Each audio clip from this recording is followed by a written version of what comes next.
gotta remember is that your spouse, your friend, your kids, your coworker, whoever it is, cannot read your mind. They are not mind readers. They can't do it.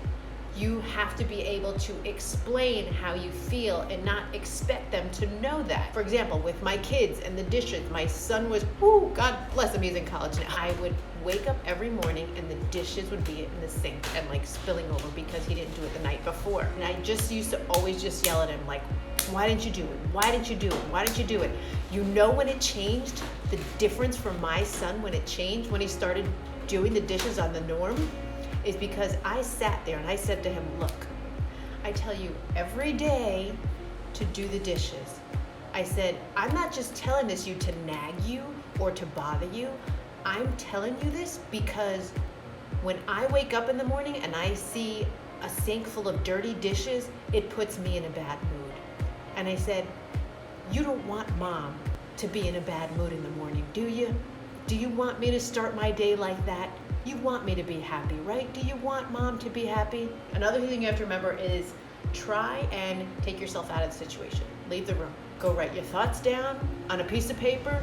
You can say every nasty thing you want to say and get that aggression out on that piece of paper and write it down and get it out, but then followed up by what's really happening, you know? So you're writing down like, he doesn't do this or she doesn't do this and this makes me feel rah, rah, rah, rah. But then write about the why, you know, like why it's making you feel that way. Why, you know, there's always a reason behind it, not just because you're upset and you're angry. Then come back to the situation. Because if you go full force right there, it's not gonna help. Don't let it get to you. Don't let that anger build up inside of you. You know, maybe then it becomes this self-fulfilling prophecy where you think your boss or your spouse or your friend or coworker is after you. And that's not the case. You have to loosen up a bit. And I've learned this. You gotta pick and choose your battles, okay? The kids and the family and whoever, like there's a lot of things that annoy me, but you know what? I can't have everything perfect. What you also have to notice too is what is triggering. Like when do you find yourself getting angry? Like is it when you're faced with a challenge? Is it when you're struggling with something? My trigger is when I get overwhelmed, I get angry. And I learn to figure that out because I start to get anxious and then I start to like panic and then I'll snap at somebody and I'm like, nope, don't let my aggression don't take it out on anyone else because they didn't do nothing to deserve it. You got to realize that. Realize what your triggers are that are making you feel that way. The final thing is you are going to create a name for that alter ego. For example, you know how Beyonce is like Sasha Fierce, right? But that Sasha Fierce is like her like confident self, like her, you know, that's Sasha Fierce. You need a name for the nasty, angry person, okay? So that's what you need to do. So for example, that nasty, angry person.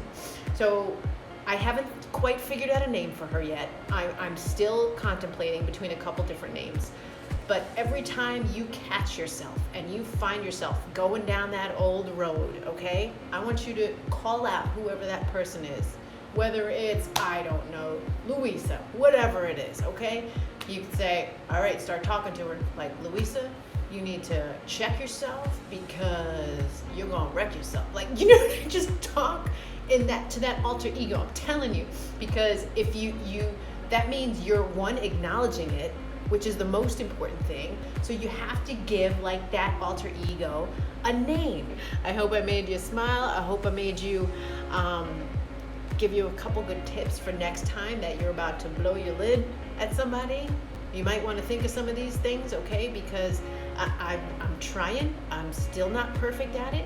I'm doing my very best. I've gotten a lot better at it. I might seem like a happy-go-lucky girl, but Mateo's got a mean streak, and she has a little bit of patience that she loses very quickly, and I've learned how not to. I'm still trying.